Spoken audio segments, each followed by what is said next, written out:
Matt Al on NBC News leads with the January 6th attack on the Capitol. I don't know whether she just figured that out it happened. I don't know. But that was her lead story. Over on CNN, Cuomo leads with how conservatives are being mean to General Milley. I mean, I'm sitting there with and then Hannity on Fox, he did the proper thing. He led with the Pentagon contradicting the commander-in-chief. So what does this say to the United States of America when you have two of the most powerful information agencies in the world, NBC, Comcast, and AT&T, CNN, actively deceiving you actively. They know what they're doing. And yet, there is absolutely no way for anyone to hold them accountable other than not watching them, which has, of course, happened. You know, they have no audience. But just the corruption level of the information flow to the American people is at an all-time high. We have never had a worse media in the history of this republic. Well, that's why we're in the shape we're in. But Bill, let me ask you. I think the problem that we have in the country is there is no accountability. There is no deterrence, and deterrent is really important to humans. If I touch the electric fence and it never shocks me, it's not going to keep me in place. And there is no deterrent, and I don't mean an electric fence. I mean just even shame. There's no shame.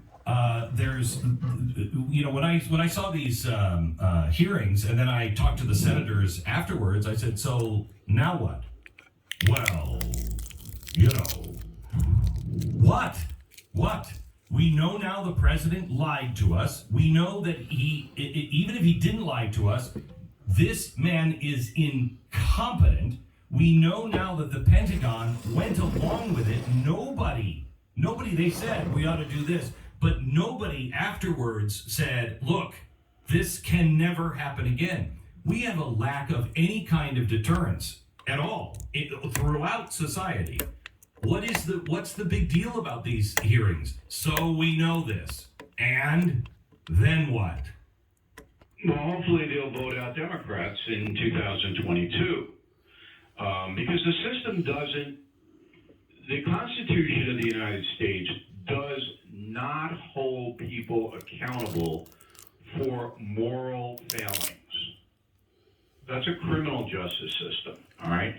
So you have, in my opinion, a moral failing on the part of maybe most Americans.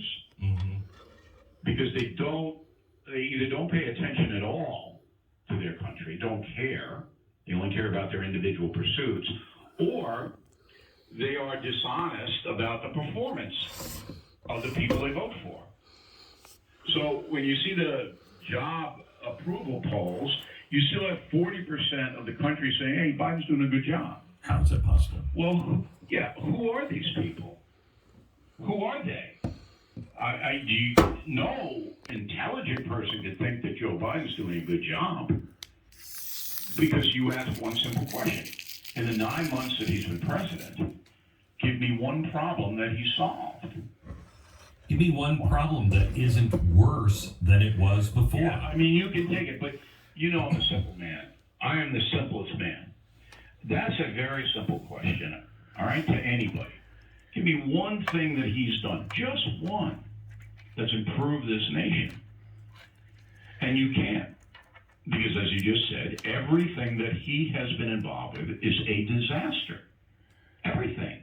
You see From the that, COVID mandates, to the energy policies, to the economic policies, to the inflation, to Afghanistan, to the collapsing southern border, to the social woke business, the denial of due process, right across the board. There isn't anything this man has done or stood for that's improved America.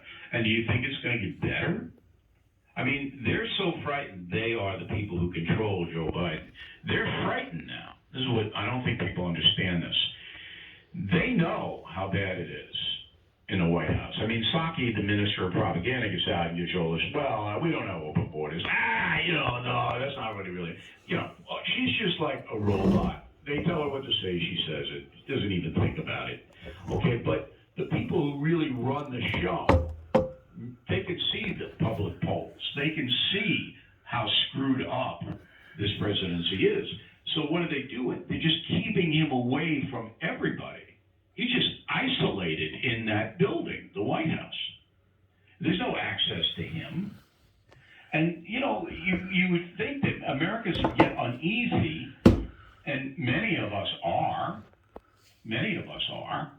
but there is no mechanism to do anything about it until a year from this November, the midterm elections. That's the only mechanism that we have under the Constitution. We elected this guy, and he's there for 4 years. You neutralize him next November 22 with the Republicans taking back the House and Senate, then he's done. Can't do any more damage because you got him in a hole, and he's not going to be proactive with executive orders. He's just going to stay there in his jammies for 2 more years. Okay? So that's